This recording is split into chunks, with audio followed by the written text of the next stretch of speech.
Welcome to We Love to Hate Everything. I'm Jody, and along with my long-distance bestie Amanda, we live to break down all the things we love to hate. Each week, we scour TV, TikTok, and pop culture and deliver you our unfiltered, snarky takes on everything. Take a moment to subscribe on YouTube so you catch all our live streams and shows, and follow the links in the banner to subscribe to our free weekly podcast and 2 Patreon shows, We Love to Hate TV and Total Request Podcast, where you request the shows and we break them down. Once subscribed, you have instant access to our massive library of hundreds of past shows and recaps. We promise you'll love it.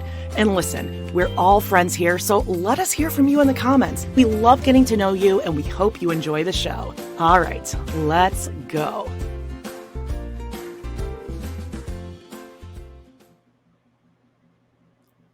Hello, and welcome to We Love to Hate Everything. I'm Jody. I'm Manada. Did everyone survive your Thanksgiving weekends? It's the holiday season. It officially is. I'm decorated. I'm decorated. I gotta decorate the office. We got to put some trees in here. Oh, I'm not gonna do anything. I think. I mean, that thing is kind of Christmassy. It is. I can't get more Christmassy than that thing. It's very. I'm not gonna move Reggie. All right. Well, anyway, but it's been a great. I feel like we haven't recorded in forever because we haven't. I know, it's been Thanksgiving. It's been a week. Talk all about it. We got lots of hot topics today. We're going to talk about that. The hottest topic of all, Macy's Thanksgiving parade. Am I right? I mean, everyone is talking about Sarah Hyland, and I'm ready to talk some shit. Oh, are they? Great. Just in time. Yeah, but let's get into housekeeping really quick. Let's do it. A lot of shit coming up this week.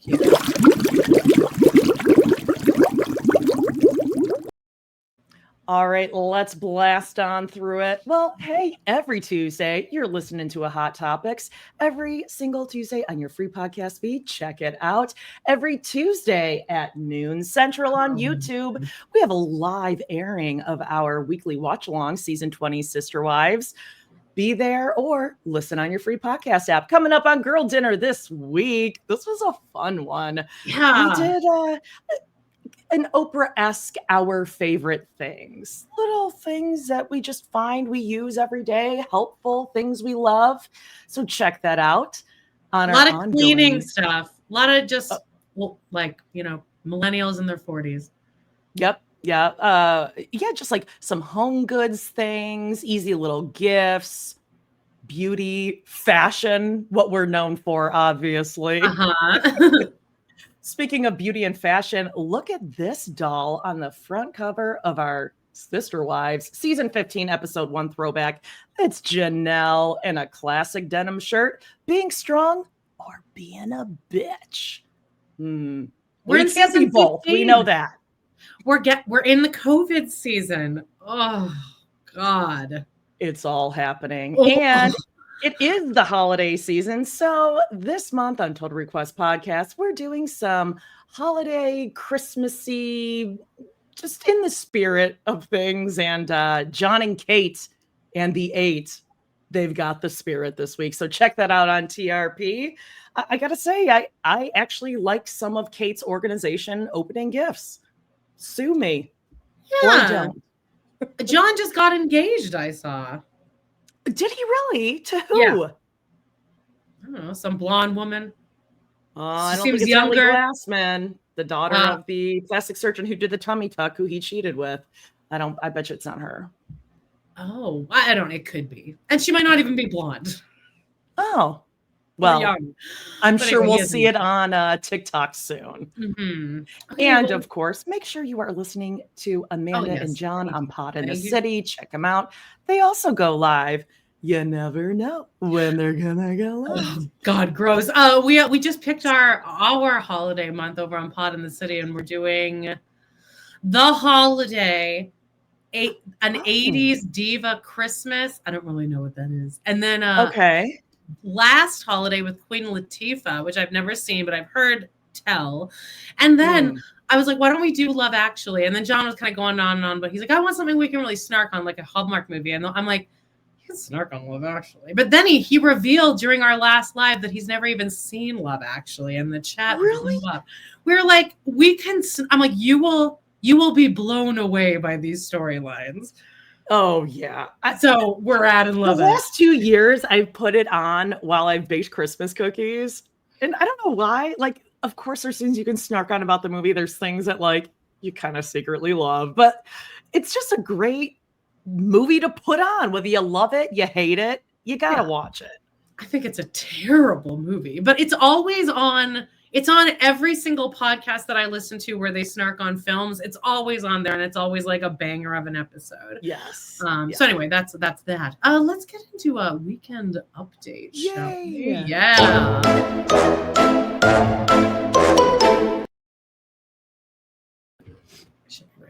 Oh, you want to go first, Amanda? Sure. What was that timestamp? Oh, God, who cares? Okay. Anyway, it was Thanksgiving. And I certainly wasn't going to miss out. So I woke up. I went to No Frills. I made a whole list. I made a full Thanksgiving dinner. I took a picture of it. And then I noticed in the picture the time that's on the oven is 12:59 p.m. It was all finished by 1 p.m. because I wake up so fucking early. And I didn't have a concept of the time. Amazing. I decorated my whole house, deep cleaned it. I spent, I took advantage of Black Friday on Amazon. I spent $300 on just like random shit, like blankets and cleaning supplies. And I brought a new bed set, stuff like that. And what else? Oh, and then I actually think that is very good for your mental health. Like, I do think like rearranging your furniture or refreshing your blankets, your sheets, I always say like, slip covers for your pillows, like your throw pillows. I have a throw pillow addiction because I think that's like the easiest way to freshen up, redecorate a room. Sure. But they can get expensive. So I got some flannel sheets and a new like bed spread. It's like a patchwork kind of gray and purple. I'm liking. Look, people shit on purple. People shit on millennial gray. I like gray. Purple girl. Everything. I like purple and gray. So I have a new patchwork thing coming. Very excited. But I also went to a first birthday party. What? You didn't tell me this. My cousin has this baby, and then there's like another baby. Or is this not dad baby? This is like my mom's side of the family. My mom is she's on a cruise right now with Ron. The Caribbean. She was in St. Kitts. I think she was in St. Lucia. St. Kitts. St. Kitts. Yes, at the port. She sent out a text message to the whole family saying, I am not turning my Wi-Fi on. You will not be able to contact me. Here's my contact numbers of the ship, all that shit. So then Saturday morning, this is the day of the shower, or I guess it's a birthday, the first birthday. She texts me at like 6 o'clock in the morning, giving me all this information about like they're in St. Kitts, blah, blah, blah. And I was like, oh, I thought you weren't supposed to be turning on your Wi-Fi or whatever. But then I was like, hey, the baby's name is Nora, right? And then she's like, yeah. And no, I was confirming Twyla and Bill's address because I assumed the birthday party was at their house. And she's like, are you going with them? And I'm like, with them? Is it not at their house? And she's like, no, it's at some other venue.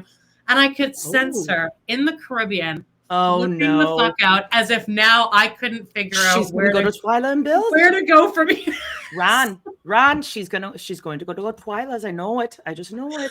And this was at 8 o'clock in the morning. The party was at 5 p.m. And like I could sense. And she sent me a screenshot of the invitation because I never got an invitation. I just kind of get invited to these things like through word of mouth.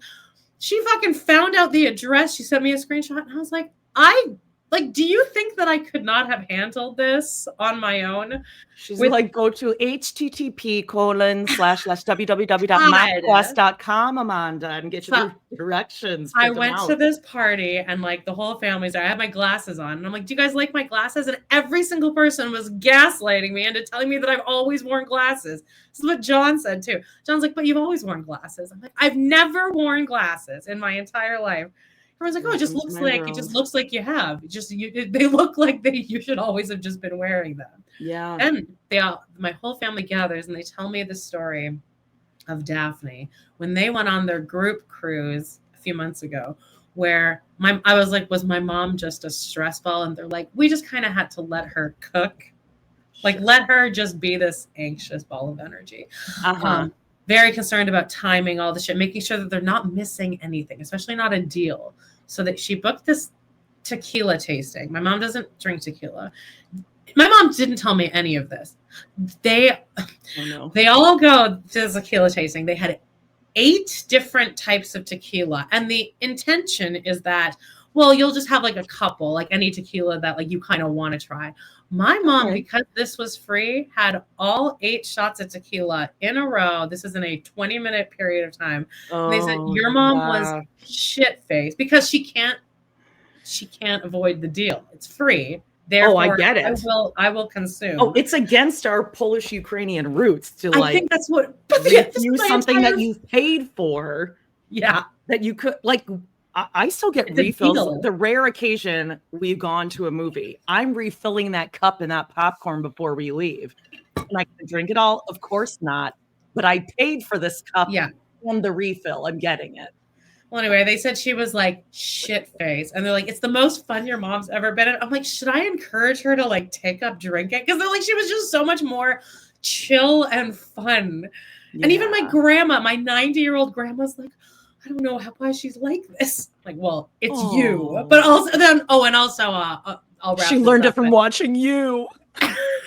My grandma in the middle of the party decided to tell me in front of everyone, now it's time for me to adopt a 5 or 6. There's lots of 5 and 6-year-old kids out there that need a good home. This should be my next goal in life.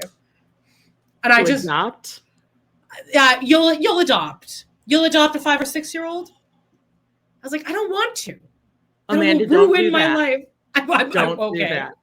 If you thought that teen from Euphoria High that you hired to be your assistant was unreliable, unpredictable, you don't want to get in at 5 or 6. Everyone was so much more mad than I was, though. Like, I truly don't care. But like, my relatives were pissed. My cousin Taylor was like, Grandma. I'm like, I don't give a shit. Yeah. It doesn't bug me. But you just say, fine. Let's have a fucking yeah. kid.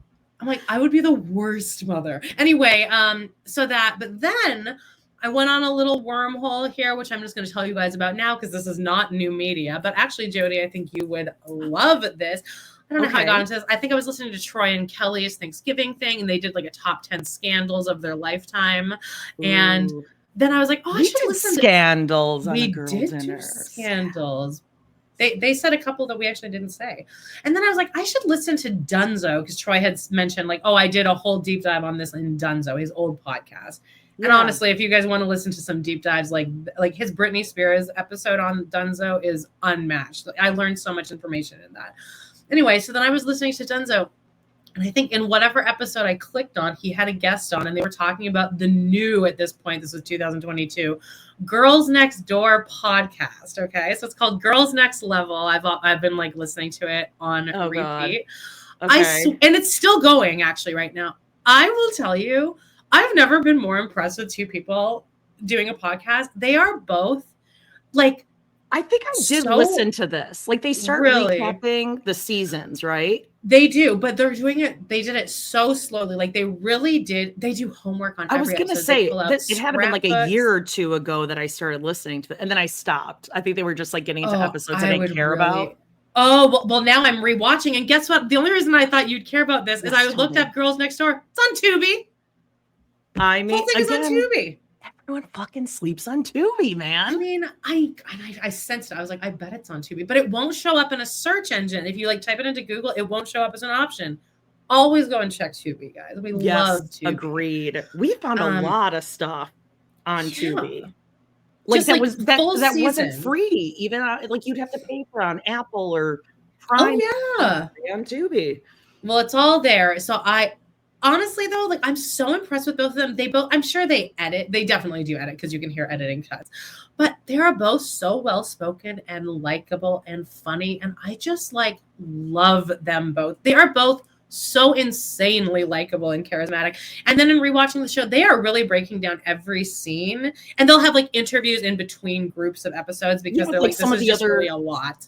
Like some of the other Playmates and stuff that were on episodes. Yeah. And they talk a lot about the behind the scenes stuff. So it's really fun to now have all these episodes. And now I'm rewatching and I listen to them talk about the important episodes though, like the photo shoot episode, they split that into like 2 or 3 episodes and they really break down every single scene. They have a scrapbook with like timelines and shit, and they're telling you every scene, what's being like edited out and stuff. They're spilling some major hot tea in there, and I'm just very impressed with how professional they both are. I think Bridget actually has a master's in like communications or like broadcast journalism, I think is what she did. But Holly will do that quite. She'll say like that isn't her natural thing. I don't think she was just doing it for the book, because she'll be talking like she'll be going in on a tangent and it will pop out, and I'm like, there's no way that she did that on purpose. Were we when we went to the mansion? What? Do her chapter starts. Just do one. You do it perfectly. Oh God! I'm like, perform, like, Amanda. Tap dance. Go. But why and where did all the people go?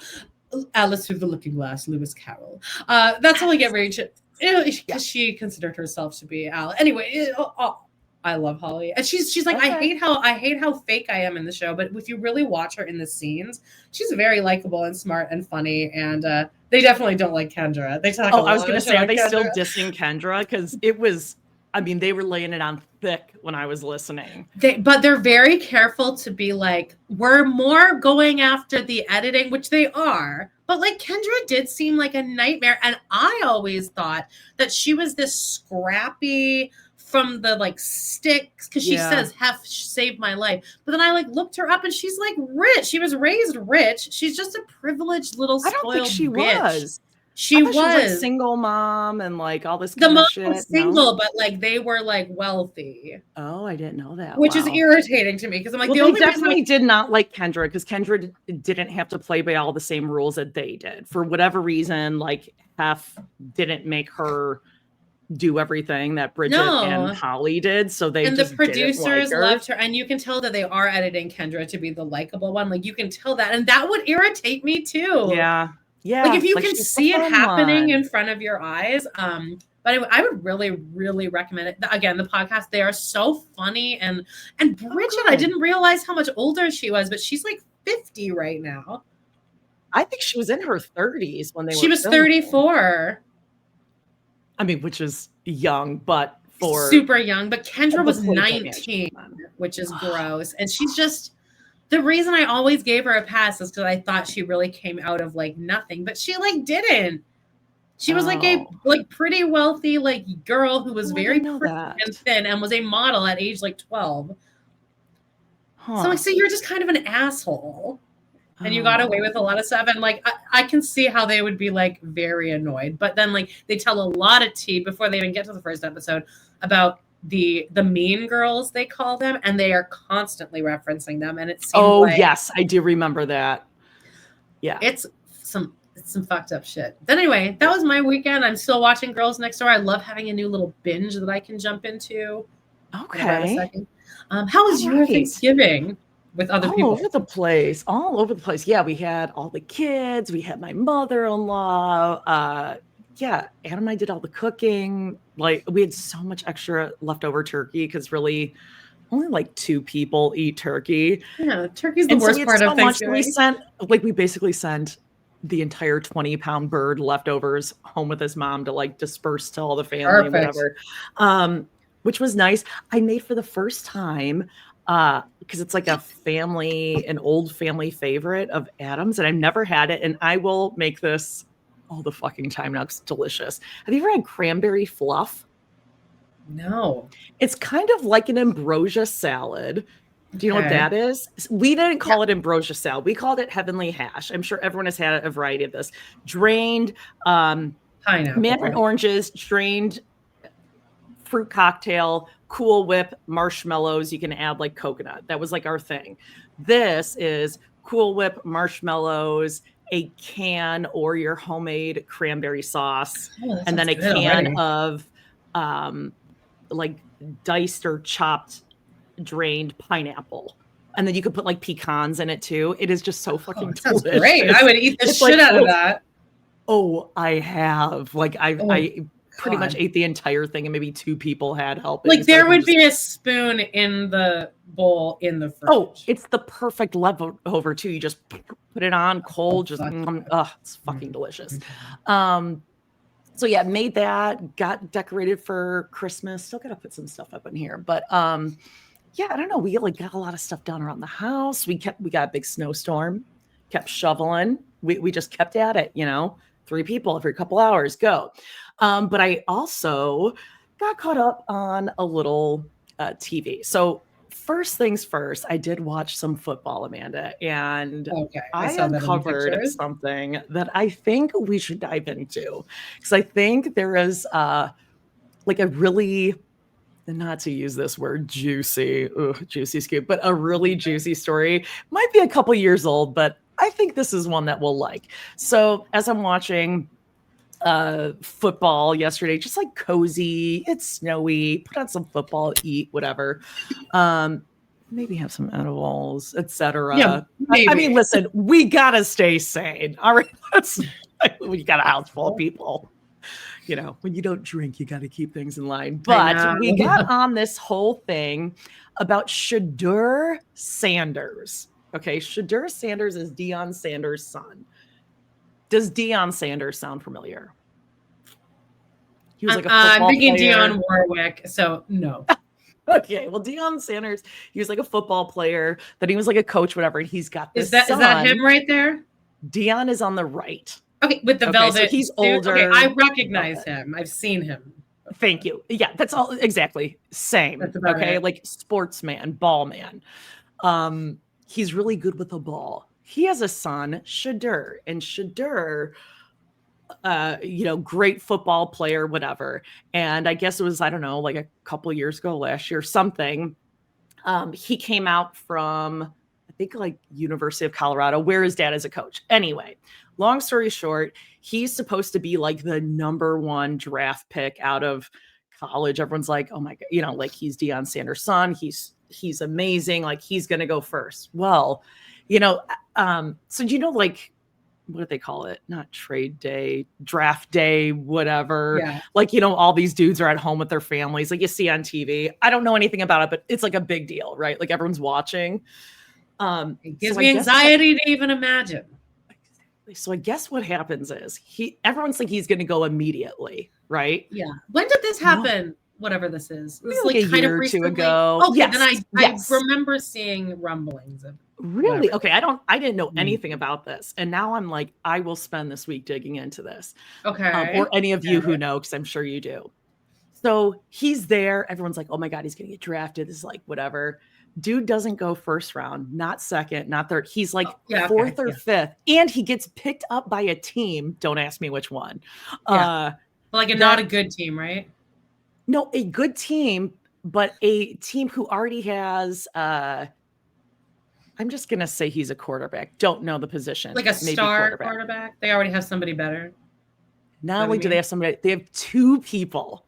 They have a starter. They have a backup who are both excellent. And then he is now the 3rd string on his own team. And people are like, well, what is it? So people are like, is it his attitude? Was it because of his dad? Is there something that like coaches knew?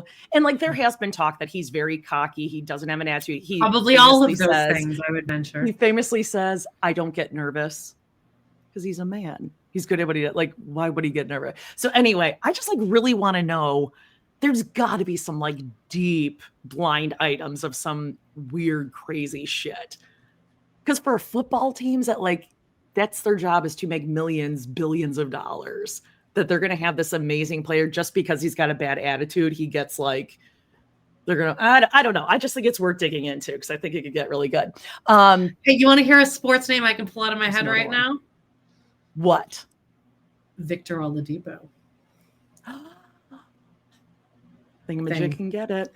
Yeah, guys, if you want your life to be changed, watch Rainbow. What was that song you sang? Rainbow. Because there's always a rainbow. How did it go? In over your head. There it is. And then the floor Casey was all lit cover, with like, right? Yeah, that's the Casey Musgraves version is very, very good. Okay. Speaking of singers, are you ready? Oh, wait, I'm sorry. Did I interrupt you? Do you want to go into the Macy's parade or do you have more? Oh no, I do have one more. You have thing. more. You have more. Yeah. It's gonna be kind of brief here. So anyway, I'm gonna get in on the Shadur Sanders thing. Okay. Let me know. His name sounds like in 30 Rock when Jenna was doing that movie, The Roger. Oh, Shadur. Yeah, it is weird. Shadur. Yeah. Shadur Sanders. Very vowely a name. Yeah. It's like the name Rory. I can't Rory. It's yeah, so difficult to say. Okay. Also, okay. They have to write from the creator of show. Breaking Bad. I'm so sorry to interrupt. I am seeing so much stuff all week about this show, probably because you're watching it, obviously, and the opinions are very mixed. Oh, so good. I can't wait to see what you think of this. Pluribus. Okay, this is Pluribus. It's on Apple Plus, whatever. Okay, so like you said, everyone's been talking about the show, Pluribus, and we're like, okay, we finished Vanderpump. We're kind of in a Vanderpump depression, you know? Like, are we ever going to find anything? Raise your glass? We watched it. Okay, we'll talk about it. It's on our list. Coming up. Yeah. So we're like, all right, let's try to get into some series. I haven't been able to like really get into anything. He's like like Game of Thrones and Succession and Billions or something. I don't know what's fucking going on. My God, that was like a walk through my life when I was dating. All of those shows that you mentioned. I was just gonna say, I was like, please, just anything but reality. Let's just try this. Anything but reality. He learns his lesson by the end of the first episode, but I'm like, whoa, wait. So he's like, okay, let's just move on. You have to pay too much attention to scripted shit. Thank you. I can't how am I supposed to scroll TikTok and Reddit and like text you when I have to pay attention to things? How about stuff when there's like people in another language? That's why I couldn't get into that Amanda Knox thing because there was so much Italian being spoken. Yeah, I can't and be I was reading. wearing my glasses, so I couldn't even see the closed captioning. I'm like, I'm just watching a blur of sound. Why is have you noticed Netflix does that? And mostly Netflix, but HBO does that too. Well, they'll like throw some suggestions. You're like, oh, that looks like a good documentary. You put it on, it's some documentary about a kidnapping in Israel, and you have to read subtitles. Like, why are you giving this to me? I obviously can't read. Yeah. You know I can't read this fast, TV. All right, back to Pluribus. Okay, so. Yeah, okay. Okay, first episode, I'm like, okay. I'm gonna give this time. It has the girl from from Better Call Saul, right? Rhea something. Yes. I like her. Okay. She kind of reminds me of like, what's that chick's name? Like June Diane Raphael. She also reminds me of the cheerleader in Glee, grown up, the blonde cheerleader. We're now like, we've watched the whole first section that they've released. Maybe it's like 5 or 6 episodes. Wow. Incredible. You sat through 5 episodes of a scripted series. I did. Because I'm trying to understand why people think it's so good. There, I said it. Because if you type in Pluribus reviews, because of course I'm like, oh, here's me again being contrary. I'm the typical asshole that's like, oh, just because everyone likes it, I'm not going to like it. Reviews are great. Oh my God, she's amazing. Funny. This is so funny. And every time I watch it and there's like a dry, sarcastic joke that the main character delivers, like, first of all, I see it coming from a mile away. Not funny. Like, I know the people who are laughing at that, but it's like our moms maybe who are like, oh, look at this different character. She's kind of, she's always in a bad mood. It is so slow moving and we are not getting at anything. What's it about? And the main character is so unlikable that like, I'm like, I don't know if this is bad acting and like we're supposed to like her character as like dry, sarcastic, funny, but she's just not playing it well, or is it good acting and she is playing a very unlikable character? And like all the plot holes to me are very obvious. So this is the plot. This is not giving anything away. Like immediately this happens. It's her and like the world, the population has caught this virus that gives everyone like hive mentality. Everyone is thinking the same thing. Everyone is helpful, but there are a handful of people who did not catch it, and she's one of them. And so she's trying to figure out, like, what are they trying to do with her? But there's all these different things where it's like, you can say anything you want in the world and they will like deliver it to your doorstep. Like someone wanted Air Force One. Air Force One showed up. But it's like, so then can you just wish for this all to go away? Like there just seem to be like all these weird plot holes or questions she's not asking. And it baffles me why this is so popular. So anyway, I saw this and I was like, I sense that Jody didn't like the show since she printed off some reviews. But the weird thing to me is that like critics seem to like it. But if you dig into like Reddit or Rotten Tomatoes, that's where you see like the real people being like, wait a second, as you saw in these, I just threw up for a second. Same thing, like plot holes everywhere. Why is she not asking this? Why is she so angry? She's an asshole. Like have the good people just take her out now. Mixed feelings about it. I will say this, I will probably watch the next episode. However, if there's no more answers, I'm out. That said, they've already gotten greenlit for a second season. They've bought a second season. So I don't know. I do want you to watch it just because I'm so curious what you would think of it.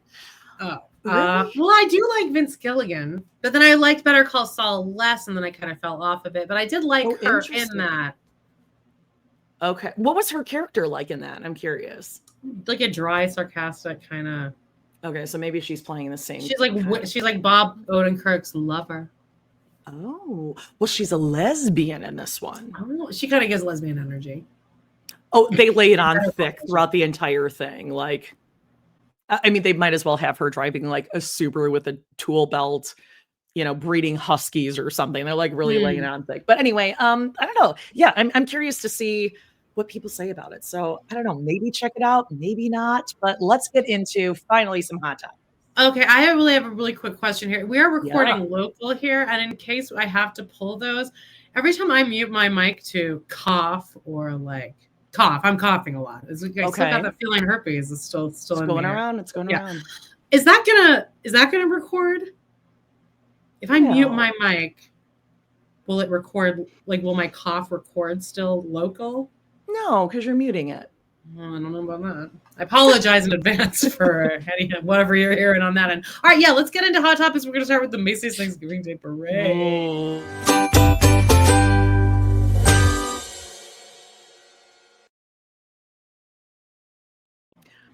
Where do you want to start, babe? I really only watched. She opened the show. She opened it up. Oh, Cynthia Erivo. I'm really glad that the Wicked press tour is over. Good. I wish that Cynthia Erivo could be like a little bit more like relatable or likable. Oh, she's a lot. It's a lot.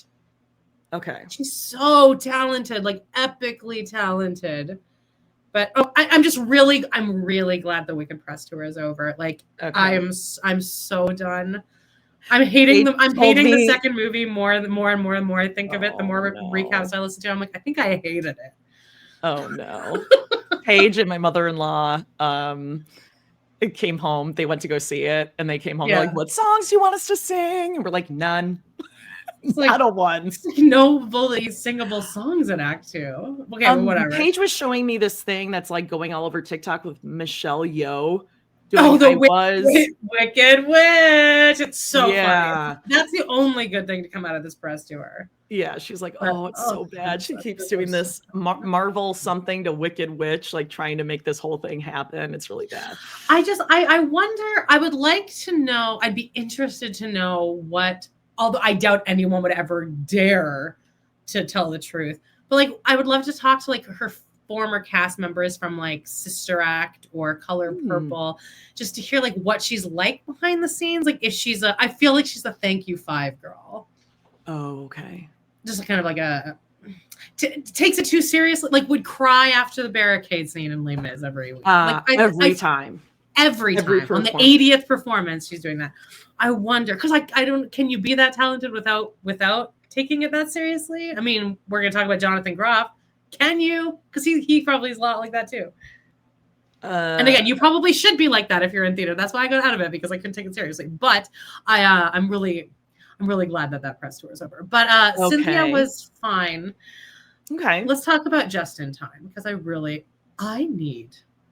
What is this show about? Because at this point, I've seen about 1,100 clips of it, and it's always that fucking song, which is the finale. Wait, now is this with Sarah Hyland? Yes. This is it. There's only 3 Broadway performances in this whole parade. It was this, Buena Vista Social Club, which I didn't even watch, and Ragtime, which is Ragtime can do no wrong. It's an amazing show. But every time they're showing clips of this Just in Time show, if it's on Jimmy Fallon or whatever, it's always this, which is the finale, which you're allowed, if you're in the audience, you're allowed to pull out your phone for it. And it's kind of interactive, and he dances with people in the audience, and it's just each performer comes out and does their own little song, and it's a big mega mix. Which is fine, but this is all I know about the show, and people are like, this is the best thing I've ever seen. I'm like, is there a storyline? Because this just looks like a cruise ship show. And then they did it on the Macy's Hyland, parade. Jonathan Groff. Who's the other? Some other girl. Sarah Hyland's playing some famous singer. I'm so sorry. But she's aging really weird. Her face is really changing as she's getting older. She looks so different. She had some kind of medical issue when she was young. She almost died. She has something with her kidneys. Oh, wow. Anyway, she just looks so drastically different to me. Jonathan Groff was really. No, did you hear all of this? He was really. He was live in the beginning. You could tell because he was super super flat. And he danced with Bo and Yang. And then the next day, I'm God, again, him, just over. It's too much. It's too much. Say no sometimes to some things. And I feel like it's a missed opportunity that it should have been Matt Rogers, because Matt Rogers said on Hot Ones that that's his celebrity crush is Jonathan Groff. And he hosts the Today Show every so often. But the next day there was a matinee or I guess it would have been Saturday. But so Saturday there was a matinee of Just in Time. And 20 minutes into the show, Jonathan Groff stopped the show. And he's like, this is a beautiful show. And I just don't feel very well, and I just can't give you the perfect show that you deserve, and I'm sorry. So he left, then the understudy jumped in. So he's taking a few days off. Supposed to do that? Aren't you just supposed to go, just leave, go? So there's a seamless transition. I think when we saw Hamilton, I think the Eliza switched after the first. Really? Song. Mm-hmm. Oh, they didn't say anything. You just noticed that the person switched out, and it was oh, okay, they got sick or something. When I saw Equus, which is with Daniel Radcliffe, it's about horses. He gets naked and I saw his penis. Me and my friend Bryce, we had these weird seats that were on stage. They were $10, but you're on stage behind the action, so you're facing the audience. I don't know why, but we were high, so we were just looking down this at the action. It was kind of cool. And then it was with the other lead character was the guy that plays the uncle in Harry Potter, his uncle, Harry's uncle. They have same. He's this huge guy. Okay. And halfway through the first act, Daniel Radcliffe's sitting there on this bench, and the scene just stops, and the guy, his name is Richard something, he just strolls slowly off stage, and Daniel Radcliffe is just sitting there because this has happened before, and then they just stop the show for an hour. Why? I don't know. I think he had some kind of medical problem, but he was in the middle of a line, and he just went, and then he just kind of sauntered off stage, and then me and Bryce went and sat in the audience for that act too. That's weird. It was really weird. And but no one on stage seemed affected. It just seemed like it had happened before. But anyway, Jonathan Groff, feel better. Yeah. What else? What else do you think? What was this dude? It was right at the beginning. It was this dude doing a pirate thing on a pirate ship. Who is it? What is it? Is it Mr. Wonderful or Mr. something? Mr. Amazing or Mr. Fantastic? I thought it was Tom Sandoval. Clue. Yeah, I did too. We're holy shit, it's that Sandoval, because he had a little gap in his teeth. He's wearing fake teeth, but it's like a bit. I think this is like a Andy Kaufman type deal. But I saw a couple of interviews and I was certain it was Tom Sandoval, except I don't think Tom Sandoval could commit to a bit like that for that long.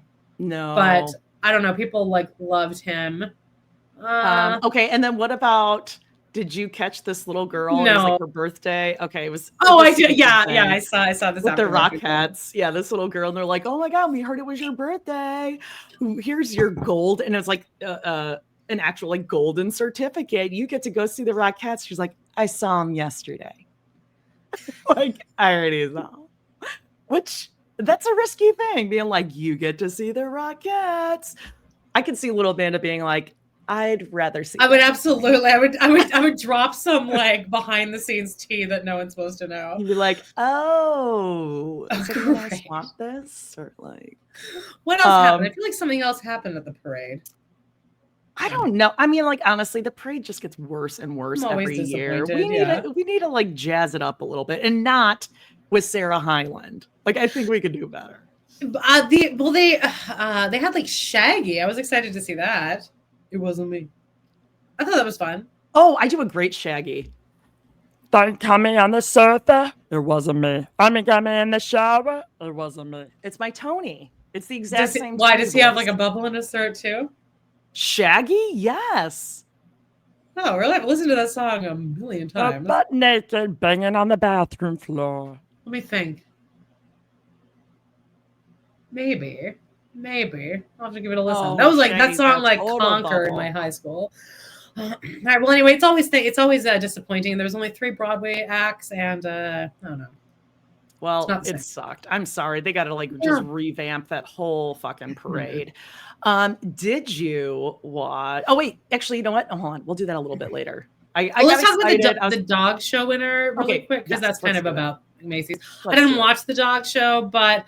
Soleil, the Belgian sheepdog, wins Best in Show at the 2025 National Dog Show. So that's great because it's the first for her breed, and it's very rare for a black dog to win, Jody. Now, that's right. Do you know why? Why? They're hard to photograph. I do know that. Black dog, exactly. Because I always take pictures for fostering and stuff, and like it is impossible to get pictures of black animals. Well, that's why they say actually for adopting like black dogs, not necessarily, maybe so with black cats. I don't know, but I know specifically with like black dogs, they are most often like not adopted because they don't photograph well. Isn't that sad? Like, when you like put it up on websites and stuff like that. It's hard. You need like specific lighting and background. But when I saw that it was a Belgian something, I looked up, is this related to a Belgian Malinois? And have you ever heard of that dog? I just wanted to give her a little PSA. Malinois. This was a Belgian sheepdog, but they are related to a Belgian Malinois because it doesn't look like that. And I was seeing people online being like, people don't run out and buy these now. Because I guess when a dog wins, there's always an influx of people like getting that dog. Then do not get any of this breed. I walked a Belgian Malinois once and I didn't know what that was. But when I talked to the woman, the client, she's like, well, she's a Belgian Malinois. And I was just pretending. I was like, yeah, no, I can handle it. They're fucking psycho. Like, do not get this breed, any kind of Belgian, like any Malinois. It's basically a German Shepherd, but like smarter and with way more energy and way more like, I need to herd, I need to like work, I need to do this right now.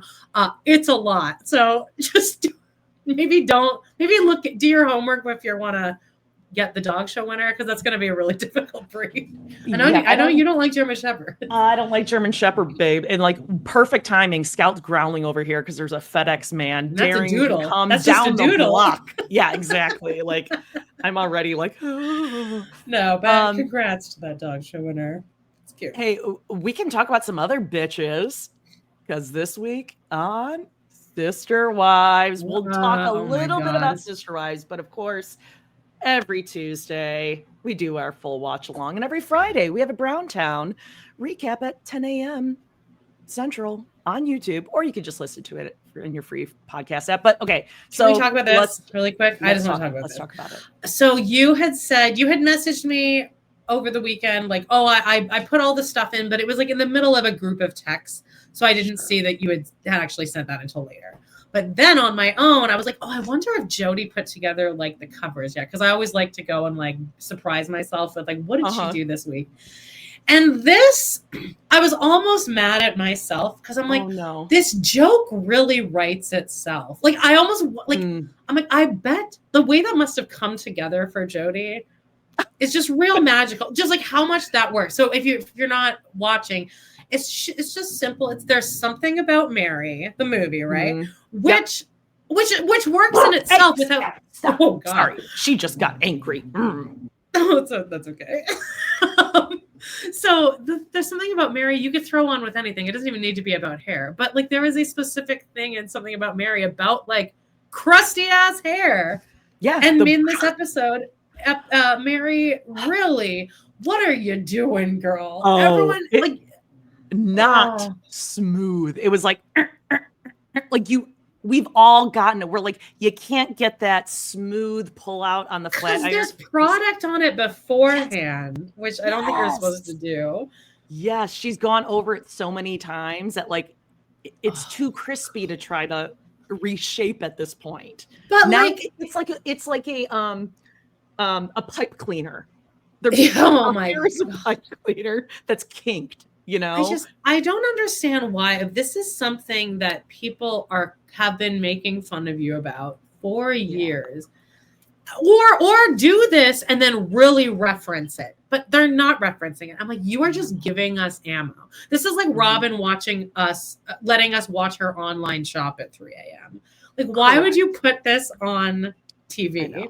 Because we're all gonna like roast the shit out of you. But the zoom in from the producers. I mean, this isn't us zooming in. Like they went not flattering. I mean, she is burnt to a crisp. I didn't know if I should go with the Everything About Mary with the tan lady on there. Oh, that would have worked too. I know. You could have just had two Marys, her with the dog, with Zona. I considered it. Trust me. I was like, do I do it? But when else are we ever going to have the opportunity to actually see her do this dry, crispy, the other funny thing though, that at like 4 a.m. I had set up I always put a picture up for like the episode discussion to post at like 7:55 p.m. like right before the episode starts, and I just went on my own and put that picture in. Like this is my picture. I saw that. I saw that. And then I was like, we took the exact same screenshot between the two of us. Same time. Like, look at this. Yep. It's really. I'm like 3 of them. I have like a like an in order, like like as she's pulling it out. Yeah, the different. So but I wrote on the thing. I wrote tonight we get to see how the sausage is made because we're watching her do her hair. Oh, Mary. What do you think of Amber as the new side character? Because I say it's refreshing. I prefer her much over Jen and Joelle, and I think that the reason that she's there and not Jen is because they're obviously setting up a Mary dating storyline, and they can't really do that with Jen. Jen is the worst, and she's married. Yes, so at least Amber has Manzu Lasker. We're talking about this. Amber has at least an awareness of like being a little like self-conscious, which I feel like Jen doesn't have. And I feel like I need that on my I need there's a people to be at least a little bit. Yes. Because you can sense she's a little uncomfortable. Which you should be. You shouldn't be as comfortable as Jen is. You have no right to be. Dare I say Christina, too comfortable. Oh, Janelle's friend. Yes. Yeah, she's rough too. I'm really trying to like these women, but like so far Amber might be my favorite. And a couple of Janelle's friends. I think Alice is nice. I think she's a good person. Yeah, I like Alice. I mean, she's not trying to get the jokes out. She's gonna come with the jokes. But Amber, I feel, is a good energy for Mary because there's not this like heightened like we need to laugh all the time. Everything is funny. Joke. Yeah, it's just a calm energy. So I like Amber. I'm gonna say tentatively, I'm liking the addition of Amber, especially if it means that Jen is not going to be there. And I want Amber to flee Vicky's Victorian hideaway. I don't want her to stay there long for She'll get her out of own there. good. She'll get Like out of there. because I don't want her stuck with Mary. She probably gets paid a couple grand, $5,000 for these episodes. So maybe she could save up and just at least get like, you know, first and last. I could see Mary being like, no, my friends don't get paid. That's what Kate Gosselin did. I can see that really. Mm-hmm. Mary is Kate Gosselin. They're the exact same personality. Truly. Yeah, I could see it. How about Cody? How's Cody coming off this episode? Now, this dinner that we start with Robin and Cody, this is clearly after Special Forces because he has lost a lot of weight here. Oh, was this not the same dinner we saw weeks ago? Or is it just the restaurant kind of looks the same? No, I'm pretty sure it's a different one because Robin was wearing a different necklace. Oh, then you gotta track the necklace. Okay, you're right. He looks like they just got back and now maybe he had that talk with the DSs, how he's got to get back together with his kids and stuff. So maybe this is his little apology tour. And then he quickly realized, I think it's since he got back. That's like August then. Well, because look at him. He looks very different than other scenes I in guess this you're season. right. He looks much thinner. Well, see, this is the problem with the current social media, though, is I feel like none of these people should be doing interviews even before the season because, we already know in real time that this didn't work. They all still hate you today. Right. December 1st, they hate you. Speaking of hate, how much did you hate this scene when Maddie and Jenelle were in her kitchen and the kids were all running around? I think I missed this actually. I kind of more listened to this episode than anything, and I knew I didn't want to rewatch it fully because it was kind of boring. So I'm saving the real watch for tomorrow. But why? Tell me about it. Where the kids just being annoying. Well, they just open the scene. The kids are going around in the kitchen, and Madison is like, "Oh, do you want any more coffee?" And the kids are all running around, and Janelle's like, "Yeah, sure. I'll maybe a half a cup. Who knew?" And the kids are running around, and then Madison just throws up her, and she's like, "Okay, you got out." Get out, just out. And I was like, oh, this is Amanda. Amanda gets this. She feels Speaking of Jenelle in the kitchen, do you want to talk about this? Well, we'll show this several more times throughout this week. But I saw that my fingers were almost bloody with how hard I sent this to you when I saw it. I can't Several people also messaged us with this, and I was like, don't worry, I'm so If there's ever been a moment in my life where I'm like, just dump it and start over, this would be it. Go ahead. Well, first of all, the image is of gruel. Yeah, what did you call it? You called it something. Maybe you said gruel. Oh, apple water. It looks like apple water or something. Like it's hot. So again, a lot of text on here. But slop. I mean, it kind of just looks like she warmed up applesauce. It looks like what Oliver Twist was going to be served. That's gruel, yeah. Yeah, it's food, cool. Glorious food. We tried a new recipe for apple pie. Needless to say, it had way, way too much water. So we strained out the apples to actually put in the crust to make the pie. Oh, that's nice noise. And now we have this amazing tasting, very thin applesauce. It does have cornstarch in it. What can we do with it? Space? ? It's really yummy. No punctuation. And then no other posts throughout the day, by the way. This is the one Thanksgiving post, I think. That would just be the waste from cooking. This is oops. When I boiled potatoes for the mashed potatoes, I wasn't like, you know what? I got this potato water. It's starchy, tastes like potato. I mean, what can I use it for? Oh, Jenelle. You're going to take this over-watered applesauce and try to save it and use it for something? You can't freeze it. Constitute more apples and put it into it. We'll never know, Jody, because she didn't follow up on it. But I think she did post this. It's so gross too. She posted this. It says, in a strange life juxtaposition, I'm watching the NAU marching band Flagstaff. Yeah, we know that's where Dayton went. That's why you all fucking moved there. On Macy's parade from my living room in North Carolina. She blew her mind. Oh, wow. NC. Did you see, speaking of which, because I just saw a post nice but doesn't take it. Did you watch this? Did you watch this? No, I didn't see that one. So that's what the question was. Other awful ones. Okay, well, Mary gets visibly pissed in this. I will pull it. If it's still there, I'm sure it's still there. Okay. I'll pull it. Because the question, so the question is, what happens if your friend keeps asking for your advice but then doesn't take it, but it's over and over? And Jen, And Mary immediately clocks it and gets pissy. It's like, why are you laughing? Why are you looking at me? And then she tries to kind of fix it because the camera's still rolling, like, ha, ha, ha, ha, ha. And then Jen actually diverts it real well. Like, she's good at that. She's like, oh, she kind of changes the subject, but she misredirects. But Mary is fucking pissed because she knows she does that. And she's like, the worst friend in a year. The Birches will become too salty to hang out with each other. It'll fizzle out. They're gonna get tired of Mary and Jen real quick. Well, Jen's gonna be on that tell-all couch. God, I can't with that. Okay, we'll talk more about that this week. One more breaking news though. Last night, right after the episode, posted by a TLC. Oh, yes. This was shocking me. This is I thought this was fake at first. Yeah, no, we got several people trying to post it on Facebook. I just picked the top one, but I think it was Jenna or Jay Schwa was like, TLC is actually crazy for posting this. Yes. And they're promoting this now as a Sister Wives, the apology to, this looks like something we made up. Yes, this looks like a cover you would make.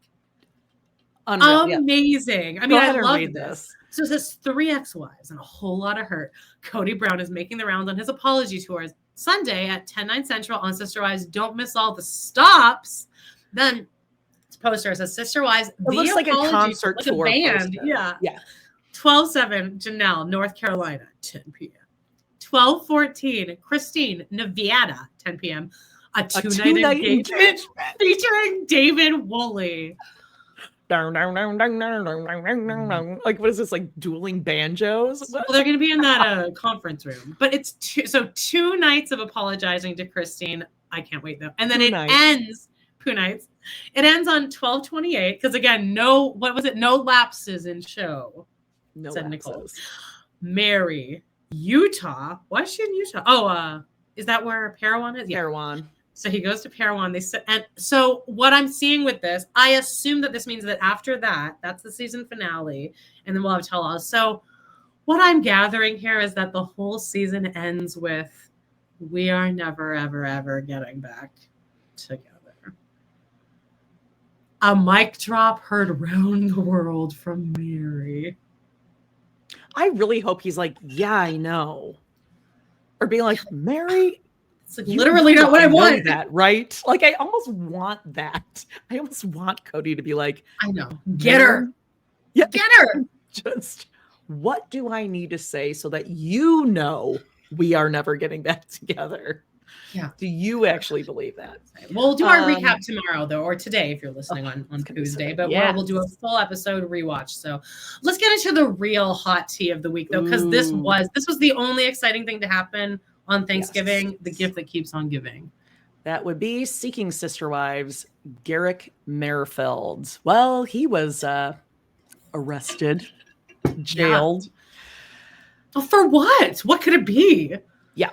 Okay, so I will pull that up in a second because I pulled up some Garrick tea that was on Reddit. Basically, the internet went wild because Garrick was arrested for, I guess we would have to say, alleged supposed domestic violence. Yeah, we were getting we were getting a zoomed in screenshot enhanced digitally of Lorena testifying in the courtroom in the background of one of those pictures within 20 minutes of this information being released. Really? Oh, I didn't see that. She's in that picture. She's in the picture. Whoa. Like one of the pictures where you can see the courtroom, somebody zoomed in digitally, fixed it, and she's standing at the stand like testifying. Oh, wow. Oh, God. Wow. Well, then after that broke, I think like TMZ, like all these different outlets are saying that he threatened calling ICE on her to get her deported. Yeah. And then wouldn't give her phone. Yes. And that is like the crime that you cannot turn off the Wi-Fi. He's pulling a StreamYard on Lorena. Right. Taking her out of the room. And somehow she was still able to like get her message out. Thank God. And they wiped her from all social media. So Danielle obviously bonded him out. Mm-hmm. And I hope this fucking means that they are kicked off. But I Yeah, don't know. you TLC can't is take true. someone's cell phone away and prevent them from contacting authorities and then also tell them we're going to have you arrested and deported. You and our child that we have together. Radu always used to say that to me at the end, like during our breakup, I'm going to have you deported. I'm like, but I literally am legally here. Yeah. Which also, so is Lorena. And I actually believe that when you're in a piece of shit he is. I know. When you're in a court case like this, and you're going through citizenship or whatever, like they cannot deport you. I mean, I don't know how things are now, but like that is the rule, that like you pretty much are like safe while this is getting dealt with. Like they can't just, Garrick can't go and deport you. And when I worked in Manhattan, one of the bartenders, her name was Joanne, she was so awesome, and she was Irish, and she was on a visa with her husband who there was a domestic violence situation, and I was also going through my green card. So we were talking about it, but she was able to get like an emergency green card, because you can say, oh, my husband, is violent, and they will just give you the green card even if you don't stay married for 2 years. So hopefully that's what Lorena does. She definitely like is eligible for that, or she even wants to stay here. I mean, this is the sad part. And actually, if you remember Paul and Creaney from 90 Day Fiance, similar and different, sure. But it's like, these young women have no one here. They have a child and nowhere else to go or live. They don't have any other family here. So they're stuck. Like, God, I feel so awful for her. And this is not the first time they've done this. This is like a repeat thing. And then all of a sudden, kind of like with Cody, once his kids get opinions, or like, once this woman has an opinion or has figured out, the lay of the land here in the States, all of a sudden they're like, oh no, that power dynamic has changed. And now we got to keep her, young and dumb. But how crazy is it that this dropped? It dropped the day after we got the screener. So like, I didn't watch the screener until after the news had broke.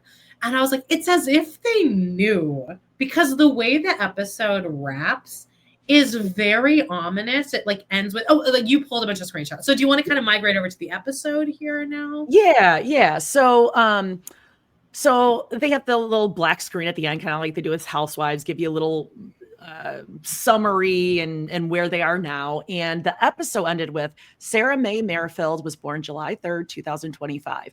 The family continues to seek, despite Lorena's apprehension.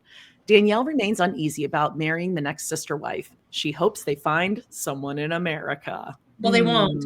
But also the way the whole episode ends is on kind of a fourth wall break, where they're like they're in the interview chair, and Garrick says like, well, Danielle will just marry the next one. And her and Lorena are both like, what? And it ends. Lorena's like, wait, what do you mean next one? Like, I'm not quite ready for that yet. I'm like pregnant and haven't been like, we just slow down. Mm-hmm.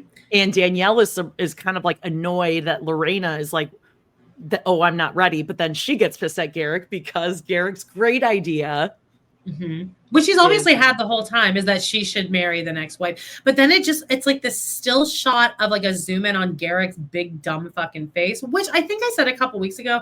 Garrick is at least like just so dumb that he's not scary, but he is scary. Fucking like so annoying. He's the worst.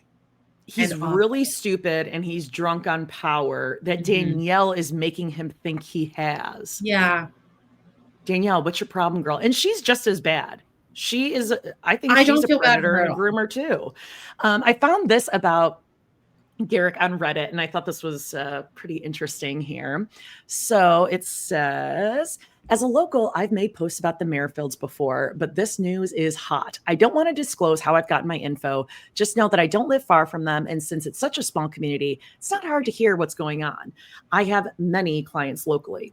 So we've all wondered how they had their big, beautiful mansion. And the other day, while talking to a community member, I mentioned that I couldn't wrap my head around their house.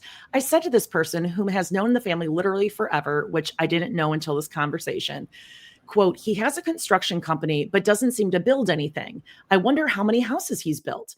The person I was talking to practically yelled 2 and went off on a tirade about how they can't believe the crap Garrick is pulling and dragging all sorts of everyone through it with him. So this is what I was told. Garrick currently has multiple lawsuits pending. Person said they thought it was 5, which he filed against other people.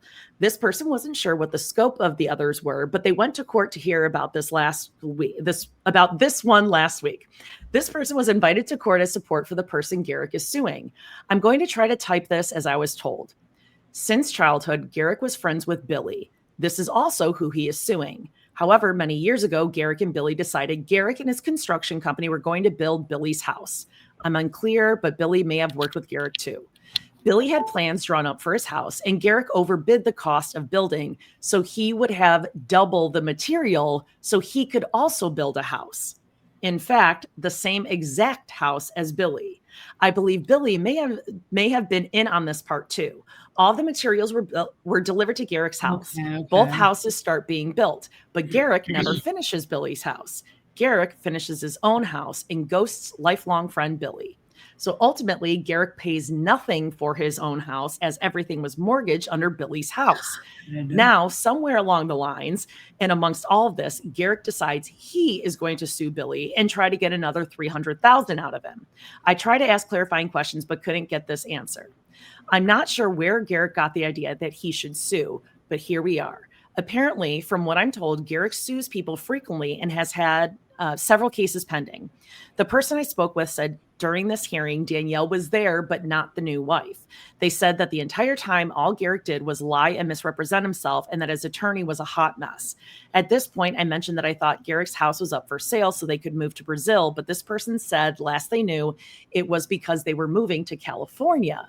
I'm not sure if it's okay to put the name of the courthouse and such, but if anyone has, blah, blah, blah, okay, you can like DM the person. Okay. Wow. Just a real piece of shit.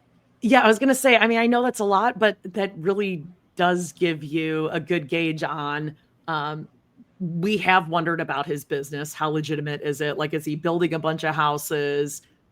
It doesn't seem like they work, but they do have this big house.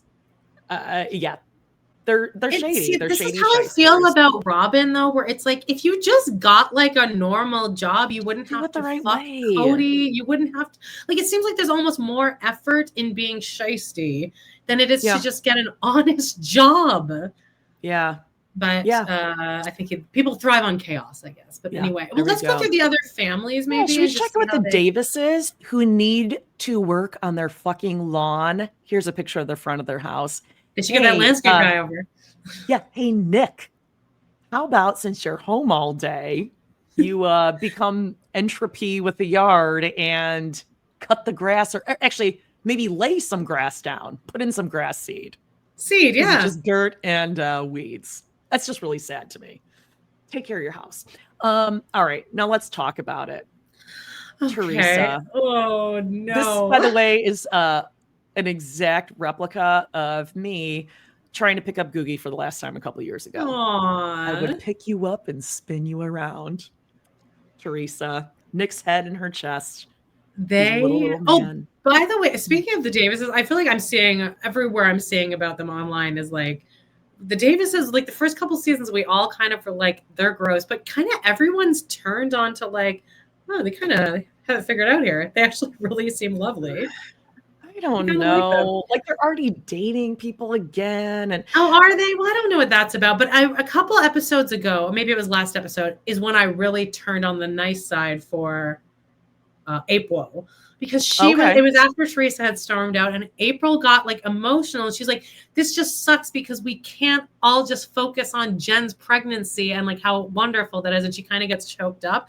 I'm like, this is a person that genuinely is happy that this woman is pregnant. And like, I think she's so manipulative. Oh, I thought that was like a real moment. I think, well, I don't know. We'll see. People are saying maybe, but I also think it's like, I mean, I would like her here, but she's just taking all Jen's happiness away because she's taken from her pregnancy. Okay, but Jody, like, I think at this, like, I can sense that Teresa's a lovely person, but like, I think April's at her wit's end, and she's trying to be as nice. Teresa's got some work to do on herself before she gets involved in like, I mean, in this for certain. A perfectly mentally healthy person would have to be exceptionally ready to deal with the situation. And Teresa's not even near that. No, I wouldn't. No one would be able to, for the most part, unless you're a little off like them. Credit to Jen for still working it while she's like 13 months pregnant here. She's got like a Angelina Jolie one leg being down on. By the way, they just got on Cameo. The family. And their picture looks gorgeous. They're all wearing like kind of like a green, like an emerald green. Oh, they look great. It's a beautiful picture. Hey, we could do it too. Okay. So the update on these ones is Charlene Von Tess Davis arrived on May 28th, 2025. Teresa has tried to rekindle things with Nick several times, but the Davises have declined. That's so sad. April and Jenny have been talking to a new woman. She is friends with Teresa. See this here? I'm They're like, all friends with each other. Like, I don't love that, but okay. Well, I'm excited to see them next season, though. Oh, they'll be back. They really climbed out from the gutter for me. Like I enjoyed them. Okay, Matt and Angelica. I mean, this guy just sucks. I like Angelica's family. Oh my God. We forgot to talk about them last week, but I'm like, there we go. Like there's people not pretending like this is normal. Yeah. Like, are you fucking insane? Like that guy's dick is not that good for this. No. And I loved that. Was it her mom who was like, for Matt, you're doing this. Yes. Yes. Their true feelings for this man just came spilling out and I loved it. Like, yes. And it's not even like they hate him, but they're like, because he was your husband. Like we were supporting you saying he's a good guy because you liked him. We think he's lame. So I guess her and the girl are friends again. So great. What's going on? There's something there. Like there's a weird. I know. This show needs to be able to just come out and say that like the women are fucking too. Like we're fine. The audience is fine with it. Can we just like say it? Well, we will go along with the show. Yeah, you're gaslighting us into making us think we are like anti pan, bi, poly, whatever. And we're not. Yeah. We just want the truth because we're trying to make sense of something that doesn't make sense. It doesn't. And all the stuff about the Davises being likable now, a lot of the comments were saying, well, that's because Teresa blew up the spot and said that they are all with each other. And then immediately all of us were like, oh, okay, then. Yeah, like, oh, okay. All right. Now we see now. Yes, okay. In terms of Angelica, and Matt, their update, Angelica and her family continue to work on their relationship. Her mom struggles to be supportive of polygamy. Angelica and Shanae have remained close friends. Matt is dating a new woman. He is ready to introduce her to Angelica. You suck. These kids are so fucking adorable. They are really cute. Matt sucks. Matt's not worth it. No. Not at all, but all right. Who else? Oh, the likable family. Yeah. Okay. Go ahead. You take this one. Okay. I also have an update with them too. Reese and Billie Jean decided to try another round of IVF. Randy decided to part ways with the Williamsons. Okay. They continue to seek while Billie Jean's works on her jealousy as you. Okay. But then they just announced they announced the other day that they are pregnant. So that's great. Yeah. And then all the comments were like, you guys just stay the two of you. But I would like to see them again. I mean, this to me, it's like they did this show so they could afford IVF would be my guess. Like this is very expensive. We could go on this show. We could kind of, why not? Like we're looking for some way to make this happen and they made it happen. So good for them. Yeah. And on this pregnancy announcement, all of the comments are just glowing. And then he posted like a video where he's like crying and he's like, we weren't expecting to be this. So again, like albeit for me to defend a man, but he seems harmless. And I said that about Garrick a couple of weeks ago. So. But good for them. Like I was so happy to see this. Yeah, I was. And they didn't seem to hurt anybody in their passing. Like if anything, Reese just embarrassed himself for an entire season. So, right? Exactly. He really took a beating on this one. Okay, well, let's jump to. Oh my God, this couple, the Peraltas. I need to not see them again. I mean, I don't know what. I think this chick is crazy toxic. He's crazy toxic. And they're the type of couple that thrives on this. Like, I can see that they have to have like some major issue trauma that they're working through, so that he can be like the man that's like explaining it and making it better for her, and she could be like, I'm the victim, but I'm also defensive. Yeah, because that conversation where they're both sitting in those fucking canvas chairs. What are those chairs called? Like, I don't know why anybody ever wants to even sit in one of those, but I could see that she was also, not in a bad way, but manipulating him too. Like, I could see the conversation like having him like, oh, you're smarter than you're letting on, or you're They both play this like power dynamic thing to get their way, and it's real icky. So their update is sorry. Yesel surprised Danny with a vow renewal ceremony planned for next year. Neither Yesel nor Danny have spoken to Jackie. They continue to seek. No one has fit their criteria yet. Well, vow renewal, that usually means stability, right? Yeah. Not a kiss of death at all. Not the kiss of death in the Real Housewives world. Like literally everyone who's ever had a vow renewal has divorced. Who would your dream cast of Seeking Sister Wives be? Oh, like who has ever been on it? Yeah, like if you could have a dream, an all-stars Seeking.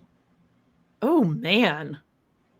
I would definitely have Curtin the Winders. Oh, like the Winders, Davises. I like Reese and what's her face? Yeah, but they're not like. I don't think they're great for TV. I wish the best for them. Yes, it's kind of more what it is. Who was I just thinking that I? Which one is Cody's friend? They might be interesting to watch, actually. Maybe Cody could drop in every so often. Nathan and Rebecca. Like from Sister Wives? Cross-eyed Nathan? Cross-eyed. I would love that. Can we go back to adults, adopting adults, that one weird couple, put them on Seeking? God, one of my clients looks like that guy. And he's so nice, but I'm so wary of him. God, we need to find that girl who moved in and like went back to Russia. Jesus, that was a mess. All right, well, let's move on to the rest of those are the kind of the big stories of the week, but we have a couple other things that happened in this week. I'm so sorry, I need to cough again. No, you go ahead and cough. Amanda has been, I've seen this on our list all weekend, and I'm just dying to talk about it. Everybody loves Raymond reunion. Yeah. Who are these people in this photo, Amanda? Are you serious? Definitely not the cast. No. Okay. Well, over here with let's go left to right. Okay, well, I guess let's start left to right. So there's the one twin, and they do it. This is just an example of a child who just stayed looking exactly like that, except he's now in a bigger body. And he's never gained weight. Like never gained, not 72 pounds soaking wet. He looks actually like ill. Were they twins? Yeah, but then the one twin killed himself when he was 21. No, so we're not the Sprouse twins, right? Not the Sprouse twins, but I think like people who, are like chronically online, that was kind of always known that the one twin did do that. Were they Sweetens too? Yeah, all of the kids were actually related, so that was actually, and that's her, the girl. She just had a baby. Oh, she's cute. She's super cute, and like so they and they do address the brother, and they do talk about like the suicide prevention hotline and stuff like that. So that was good. Then we have Deb, Patricia Hayden. Then we got Brad Garrick, who I feel is just days away from being canceled. Don't you feel like he's got a cancelable energy to him? It's got like a Kramer-esque sort of like he's probably problematic here. Ray. Also on interviews with Brad Garrett, I keep saying Garrett, he has a Jason Alexander energy about himself. Ooh, I could see that. Like just like a little pompous, but I mean, why wouldn't you be? You're fucking rich as really shit. Everyone on this Everybody Loves Raymond cast has had that. I think. Oh, that wasn't Heaton there. That was Amy. So that's Rosenthal's wife. So that's the woman who played Amy, right. Then Brad, then Raymond, who's the exact same. His kids were on there. They all look exactly like him. They're very cute. Then Patricia Heaton. Then we got Phil Rosenthal pulling this I'm rich, but kind of with the people look that a lot of these rich men do, where they wear a suit, but then with jeans and like running shoes. Yeah, and, they're like Sauconys or whatever, Reeboks. They're like kind of like a dorky dad sneaker.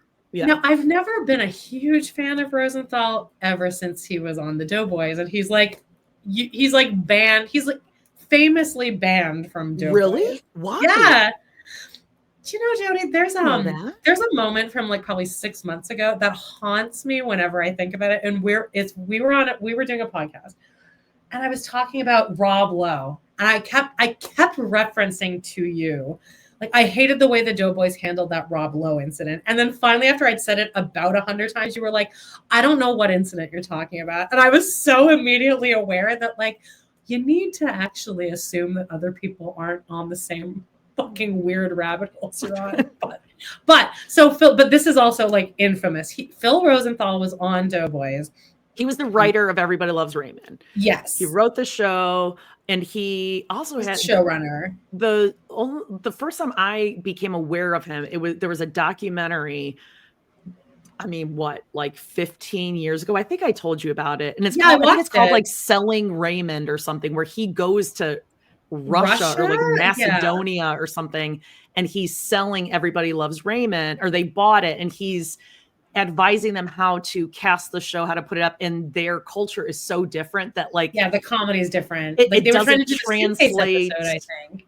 Yeah, it's so different. So that's how I became aware of him. But I don't think was popular outside of like LA. Like, not everyone knew about him. But then he got that Everybody Loves Phil, or somebody feed Phil. He also gives me Michael Patrick King energy. And it really seems to, like, it's very much a, why do you have this show? Like, so Weiger had been kind of low key.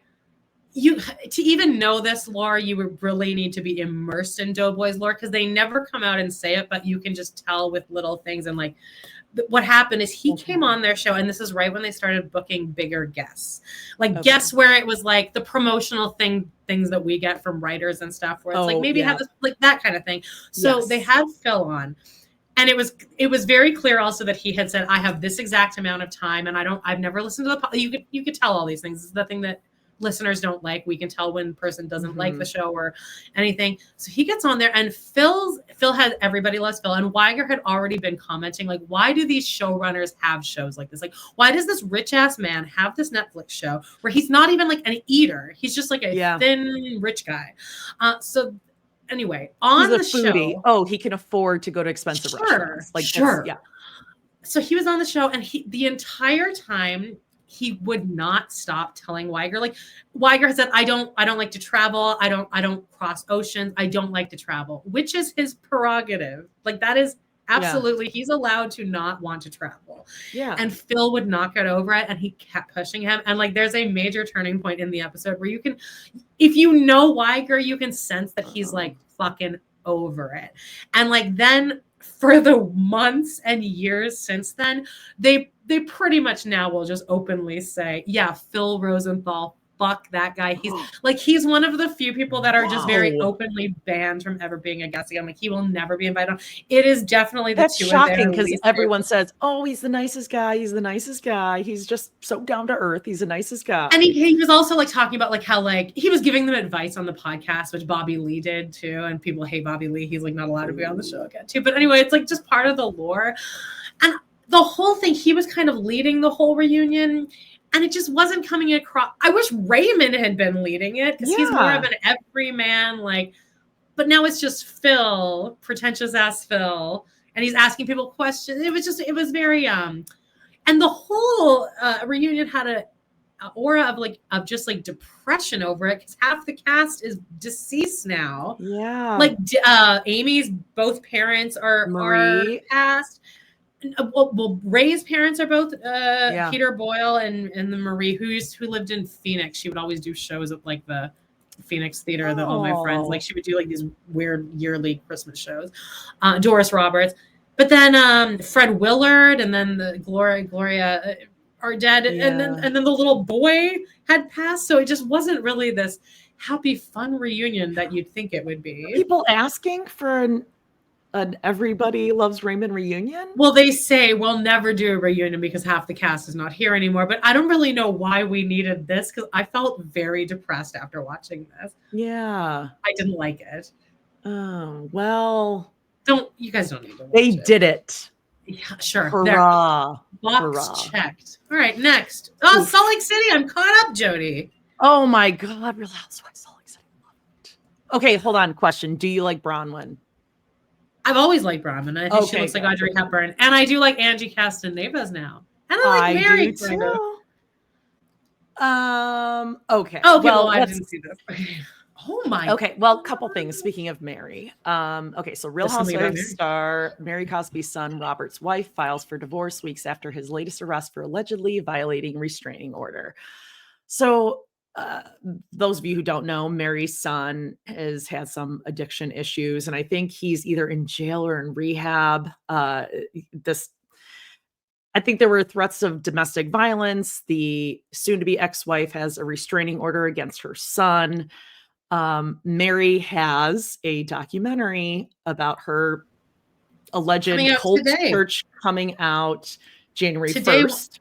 Oh, January 1st. Okay, never mind. No, you're right. It is January 1st. I remember in like season 2 or something when Mary was on the show and we like was super hateful. And she mentions just in passing, like, yeah, my son is married or whatever. And everyone's like, wait, what? She's like, I don't know. Mm-hmm. And then everyone just they kind would of just go up to his room and smoke like, and do pills and whatever. Yeah. I mean, Mary is getting an amazing edit. And somebody's told her to just say as little as possible, just react to other people, but you do not have your own storyline other than, I guess, her son, which makes her instantly kind of likable and relatable. Yeah, it does make me wonder though, like why, if we have this information about her church and these people have been hurt in it, but she's getting such a good edit. Like they are making her look like a saint. Like an actual puppy, like an actual just like bleeding heart giving person. And it's like that's not the reality. She's not shooting inside her room or house anymore, really. Something's going on with that. But I love this freaking season. And Meredith, bye. What is your take on this? Did something happen on the plane? Okay, the plane. I wish that, and this is not against you. It's just I wish I'd taken you more seriously when you were originally telling me this plane story. Yeah. Because like, wow. Like the second they kind of dropped that and just the editing, the production of this whole thing. Yes. It was very Vanderpump Rules-esque, actually, kind of, I feel. Just in how they were telling this story to me. Like I was fascinated. And I'm hoping that at the reunion they'll show the footage or something. But I can't deal with another Heather Black Eye shit. I can't. Oh God, I'm so over Heather this season. Heather's my least favorite. I like Brittany better. Mattress, like okay, whatever. Like why? I don't know the stupid mattress storyline. Okay, we know you got divorced forever ago. This is maybe season 1. This would have been entertaining. Sure. I mean, it does bring to question, like if Meredith was going this crazy on the plane, flight attendants would have gotten involved. Like production would have gotten involved. People would have been like, we're going to zip tie you to your seat. Right? Agreed. But then also the way Meredith is reacting with everyone, she seems guilty as fuck because she's like, oh, of course. I think she was losing it. And I do think she was out of it, especially when like, okay, what movies did you watch? He's like, well, Crazy Rich Asians. She's like, well, Crazy Rich Asians. Yes, we did. I don't remember how it ended. She goes, it was what, 15 minutes? And she goes, it was longer than that, Meredith. And she goes, 30 minutes then. I'm like, you are a like villain. Oh yeah, he's just like a rotten person. Yeah. A deeply stubborn, selfish person. So what do you think happened? Because Ronnie and Ben think that it is somewhere in the middle because of that. Like a flight attendant, everyone's exercerating. But I kind of believe Mary the most because Mary seemed actually very spooked by the whole thing. She's like, she's like, I'm concerned that you don't seem to have an accurate memory of what happened. I think if she was yelling, it would have been a different story. I think if she were like under her breath, I don't know if you could really do anything like that as a flight attendant, like someone just being a bitch, talking in an angry voice about someone else to someone else. I don't know. I do think she was like bullying. I think she and Lisa were bullying her the entire time. My issue is more like, well, all of you saw this going on. No one said like, I would absolutely be like, okay, enough, Meredith. Like Yeah, well, enough. I would say that to you, and you're my best friend. Like, I would be like, Jody, you're being wild right now. Yeah, enough. Like, go to sleep. Yeah, that is crazy. But then and I was thinking, like, well, why didn't somebody pull out their phone and record it? But then the last time Brittany did that, Meredith fucking bit her head off. So, like, I don't know. Or just turn around and be like, stop, enough. And like, oh, you're afraid that Meredith's going to go after you? Then fucking go after me, bitch. Just enough. Shut up. Go for it. Like, I don't understand that. Like, it wasn't until they got off the plane that everyone's like, well, I heard her for 5 hours and none of you said anything. Then you're just as bad. Yeah, the timeline is kind of all over the place. But the fact that Mary does seem like affected by it, and she doesn't seem to really have much of a soul, was like that conversation between her and Meredith. And it seemed like they were kind of talking around something, but I could still... Well, I think it's because Meredith's on pills like her son. Yes. Like, yeah, well, yeah. You're blasted, girl. Like, I see it. It's like, it's more than just being angry. And I'm concerned you don't really have a memory of that, Meredith. Mm-hmm. Mm-hmm. So, but when did those air, by the way? They are on, I'm getting my Salt Lake City and Orange County switched up. It's either Wednesday or Friday that they're on Peacock. Wait. Okay. Oh, I'm so back in now. I love Salt Lake City. So I can't stand Heather. Heather's my least favorite. But I know that she might come back around. This is, I guess, how the Housewives always kind of do it. Whitney could be gone too. I don't like the red hair. No, I don't either. And like, Heather's annoying. Meredith can go. Lisa can go. But it's like, then who do we have? I don't know. I don't mind Brittany. I mean, same, but the way they were all really babying Brittany though with that thing, and then Mary's like, "Yeah, I still don't like her," but she's like, "I was like, well, I feel they're kind of mean to her." Then you guys should have spoken up on the plane. And this like babying afterwards and all that is ridiculous. I think it's kind of stupid. That's probably for a storyline too. But Brittany is boring to me. She can go. And like, it's really sad watching her and her daughter in these therapy sessions. It's like gut wrenching. Yeah. Come on. I'm into Bronwyn though. Like, please, I am too. Like, please divorce Todd's ass. He's such a fucking piece of shit. That relationship gives me the same like creepiness factor as when I watch Girls Next Door, and how it's just like, these are my daughters. Mm-hmm. Like, it's not a equal, especially when he's like talking to Kendra. This is literally like you're talking. So that is how it is with Todd and Bronwyn when he like scolds her and shit. Yeah, exactly. He like reprimands her like a parent. He's so gross. I feel like I know someone like, or does he maybe look like Deb Danielson's Dr. David? Oh, probably. I think maybe he kind of has that kind of like old Santa Claus energy, but there's something about him. I feel like I've met him, and he's got like coffee breath with like a kick of halitosis, and he has like black dress sock stinky smell. Like a men's stinky dress sock. I kind of like the storyline of Bronwyn and Whitney getting together and kind of being like, so we've made agreements. Like we know what we're there. Mm-hmm. Obviously, we're not actually into our husbands. They're gross. Mm-hmm. Yeah. I hope she gets the hell out. Bye-bye, Todd. Someone we can perhaps raise our glass to, however, is the Vanderpump Rules cast. Bravo. Vanderpump Rules, raise your glass to 11 seasons. This one just kind of snuck up on us in Peacock, didn't it? Yeah, it's on Crave if you're in Canada, by the way. Oh. I had seen a clip of one of the clips that they show on here of Kristen Doty talking to Tom, where he's like, "Why are you talking to Ariana's ex-boyfriend, dude?" And I remember on TikTok being like, "What is this?" Because I would have remembered this.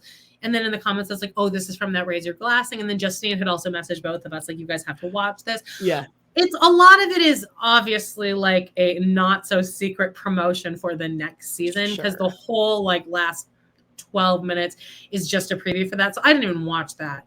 But it doesn't look interesting at all. I will not be watching the new But I did like watching all the classic moments and stuff, and like I didn't mind that. And they did show like 3 or 4 never before seen clips where I will say Ariana Madix comes across as even more of a huge bitch than I already thought she was. Breed. that busted braid. Oh, like I get it. It's very difficult to do. I've never been able to pull it off, but I know when to undo it and just throw it up in a ponytail. Like this isn't working. Yeah, it's not sitting right. It's not sitting correctly. But I mean, I would watch this. You guys, you don't need to watch that last. You can also tell when they're gearing up to just show a full preview of the new season. But it's fun to like go through memory lane here and it's the season. And James, oh God, I always forget what his teeth used to look like. Oh, like in his first couple seasons. What James used to look like. Yeah. He's just a scrawny boy in Kristen. On that note, you are finished with VPR now. So we need to do our like big like Vanderpump extravaganza. So we should probably do that by the end of the year. Maybe that can be like our New Year's episode. We'll plan it. Love it. Okay. Great. Oh, what else? What else is going on? Oh, what do you mean? Hit it, Amanda. Amber Alert.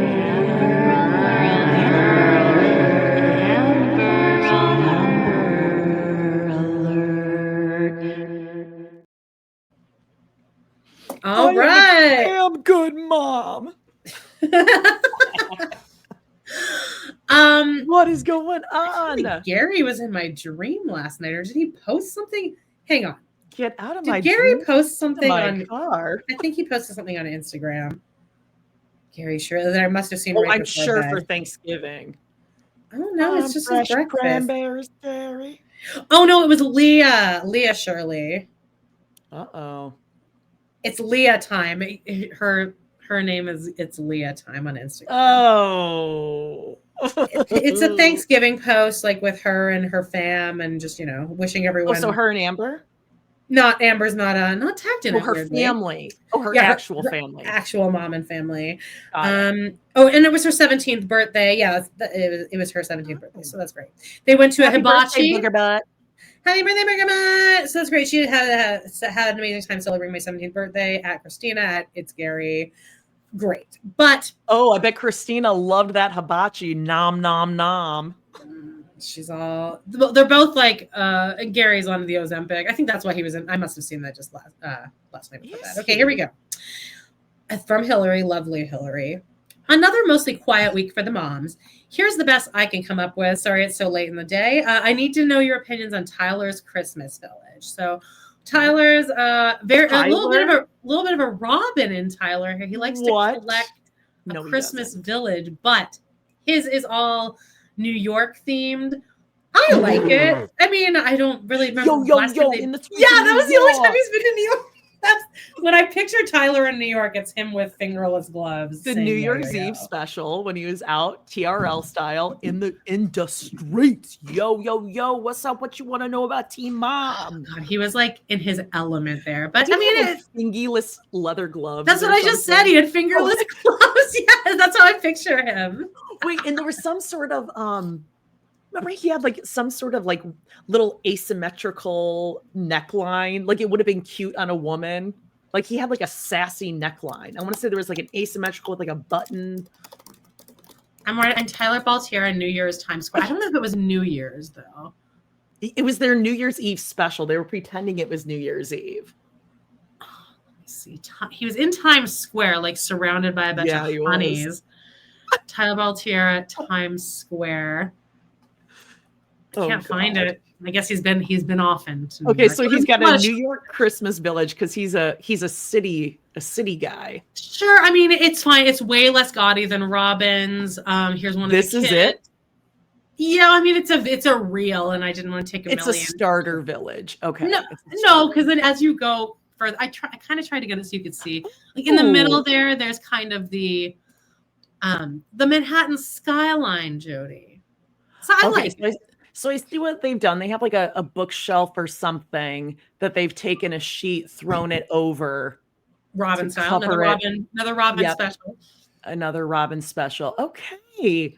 A New York City Christmas village. Very. I'm glad that he's focusing his energy on something that will be good for his family. So great. I gotta say that tree, that has some excellent lighting on that tree. I like that it's kind of old school. Excellent. It's just, I'm tons really of lights, mixed white color. That's beautiful. It's kind of 80s, and I like that. Okay, Yeah. she said, we never had a Christmas village, so I don't really have the love for these. A lot of people do. To me, this seems Robin Brown level excessive. Yeah. I tried to find the price on this stuff, and the best I can estimate is that the small buildings are at least $100 each, and the Empire State Building by itself is several $100. I think anyone who's like raised poor and then comes into a bunch of money, you just don't have the skills to manage money, and they don't teach money management in school. Like they should. They absolutely should. Now, to kids, like little kids. Yeah, they should. Yes, but actually, here, like Wisconsin just passed some law that like high schoolers have to have some personal finance class or something. But good, they should before you get into college and learn what a credit card is. And they also teach them how you can find anything about anyone on the internet, and they have them like kind of scary, but they like have them Google your parents. Yeah. And it pulls up like your college addresses, whatever, to teach them like people will find everything about you. So be careful what you do and put out there. Anyway, what was I saying? Oh, I think there's something about, and you and I have talked about this, like when you grow up without something, whether it's money or you have the idea that you have less than other people, whatever random things happen to stick in your mind that like people who have made it or that rich people have. It's weird, those things that stay in your mind. Mm-hmm. For Tyler, he was like, oh, I always wanted a Christmas village because in my mind, that's like rich people had that, you know? I think there's way worse things they could be spending their money on. I mean, maybe put that toward your $250,000 tax lien, but maybe you got that sorted out by now. Yeah.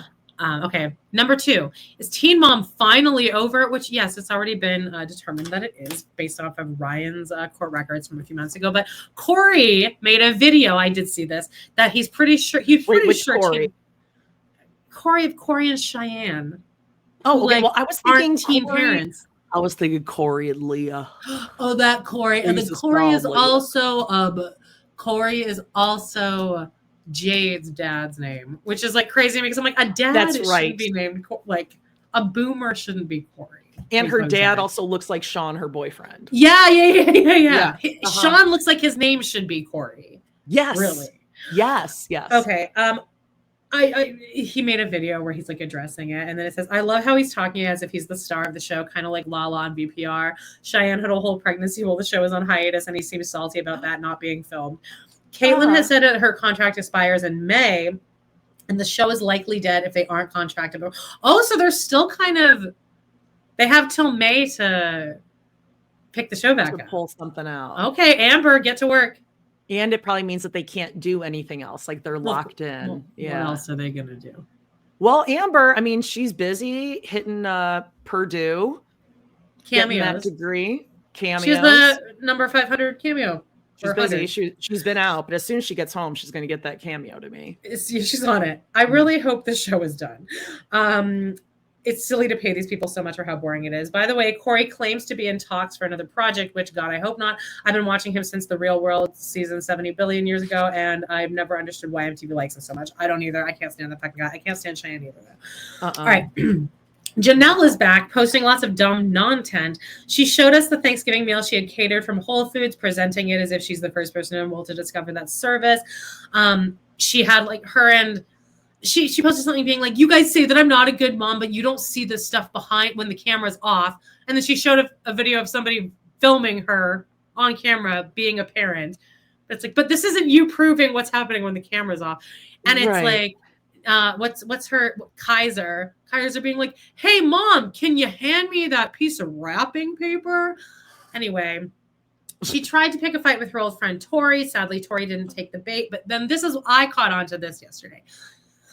I'm so sorry, I have to cough again. It's a feline herpes virus really got me. Okay, she posted this. Growing and glowing. This is on her Facebook. What? Jenelle loves to post on Facebook. That's like her major form of social media, which is so funny because she's kind of too young to be like that. Isn't she younger than us? She's like just Steve's age. And I feel like, well, I don't know, maybe that's like on the cusp. But either way, Jenelle loves Facebook. She posted that. Then she was getting fucking roasted in the comments. Wait, is she... What is going on with her butt? Why is it that shape? That's what people are saying. People are like, oh, you got a BBL. So then she wrote a whole post being like, it doesn't mean I got a BBL. She said, Reddit, that's not Photoshop. That's really my ass. And then somebody wrote, what so is how did that shape? No, it's not. What is that? It's I too actually high to be a kind butt. of believe her. Did she get a BBL? Because I think she just gained weight. Some people It's gain the weight in their ass. location of the butt. That I is think it's kind of the way Photoshop. she's sticking it out, but I actually don't necessarily think she got a BBL because I her don't think body got a never really BBL. I looked think like it's she did. photoshopped. It's like the Oh, you butt think it's is too photoshopped? high and pointy. Like she should have dropped it lower. Yeah. Well, that's Okay. second picture for sure. The first one, I think she just has a juicy booty. Juicy. Yeah. I mean, that would hurt your back. Like, look at that arch level. That would be like, I don't think anyone's back can bend that way. But someone Try said she that, looked like like, Snooki. I think it might be Hillary that said that. Yeah, she does kind of look like it's Snooki. a terrible picture. Breaking. Oh, and then as she's typing this, she goes, breaking news since I started this email. The Ashley is reporting that Kail has come to the realization that having 4 baby daddies wasn't a great idea because she has created 4 broken homes. And then she posted this picture saying, one day I'll be a bride, but until then I'll be the bridesmaid. Her ass looks crazy here too, but she actually did have an open about her BBL. She said, yeah, one day I'll be the bride, but for now I'm the bridesmaid. You were already married to Javi. Yeah, I was going to say, what do you mean? You've already been a bride. What are you talking about? So whatever. But then Macy, the Ashley, was kind enough to remind us that Macy was once on Naked and Afraid and tapped out on the first day. So the Ashley just wanted to. Yes, she did. And I watched it. We covered this on TRP. Yes, we did. Oh my God. Now, here's the biggest thing for me. And I'm not even posting this on here because it is so salacious. And I'm wondering if you knew about this. Okay, then she goes, P.S. I think you know about these already, which I did not. Oh my God, Hillary, thank you so much for doing But in case you were in the mood to vomit, here are the old X-rated emails that Farrah's dad, Michael, sent. Do you know about this?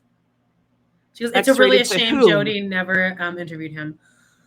Now, when I read the conversation, it very much reads as like me talking to a new suitor being like, what do you like? And like a sex conversation, but so like it's not like crazy that like this conversation happened, but it's fucking crazy. And I'm gonna send them to you. I'm gonna send this to you right now. Now this is from Michael. I don't even know when it's from. From Michael.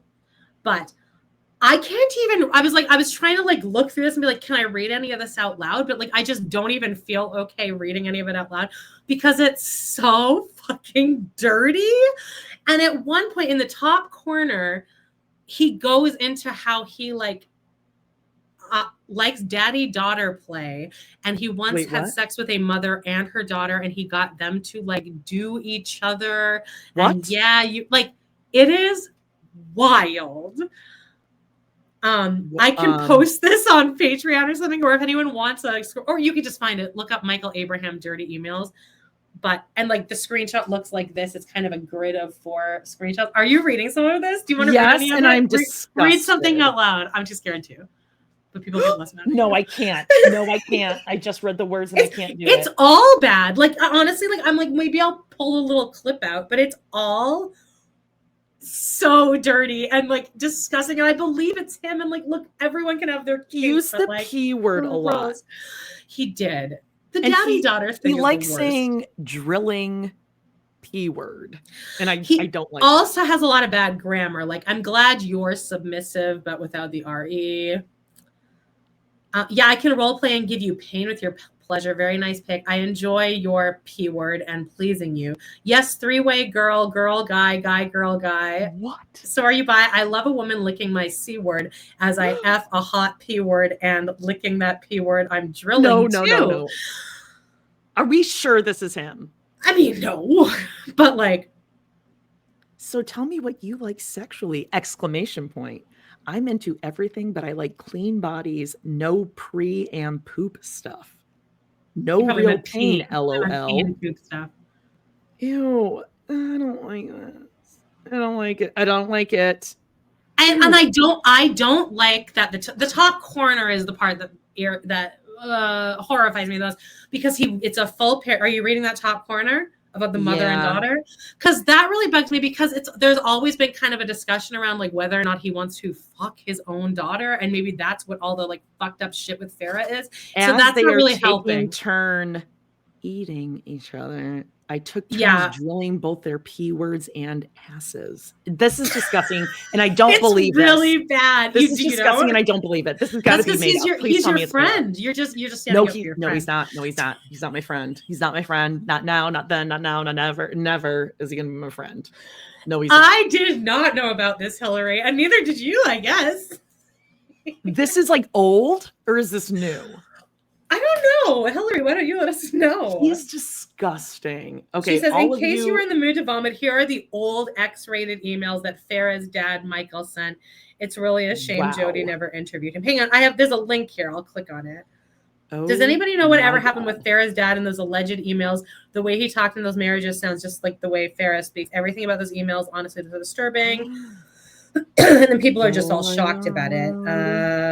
But that was posted 3 days ago on Reddit, though. So I don't know when they're find it, guys, because it is it's not safe for work for work no. For us to be like reading this. It's on r-teen mom Reddit, and it's posted by Kenjamin Butthole. That's the user. And it's a top 1% commenter. Of course. So you can check that out if you want. It's really disgusting. And like I'm disgusting. I can dirty text, but like my mouth was agape reading that. So just because it's if you Michael. can't find it, just at Kenjamin Butthole on Reddit. Yeah, he'll send them right to your DM. That is so awful. Like just horrible. And he wrote her name to prove it was legit. So it's like him doing one of those verification. Oh, is that what that is? Being like, yes, this is me. Okay. Well, I don't like that much at all, but wow, what a great place to wrap it up for the week. Gross. I hope he wraps it up when he fucks a mother and daughter. Gross. I don't believe it. Don't believe it. Sorry about that part. I'll put a little NSFW on the timestamp for that. So you guys know, today is Pooh's Day, the 2nd. Our live is really early. So maybe I'll post something tonight about that. Our live is 10 a.m. Central. Yes. So check it out. Poster so everyone knows. Set yourself a reminder. If you go to YouTube, it's there. Set yourself a little reminder. Hit that bell. It'll go. Because you never know when we might go live. That's right. We love you. We love you guys. Have a great week, and we'll see you, all throughout the week. Bye. You're all adults. Bye-bye. Bye.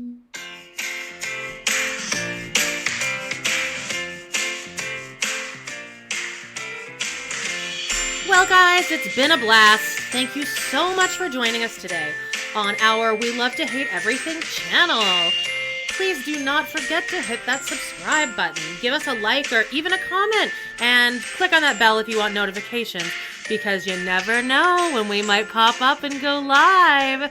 Please check out our other 2 podcasts on Patreon, where we snark on even more TV, movies, and pop culture.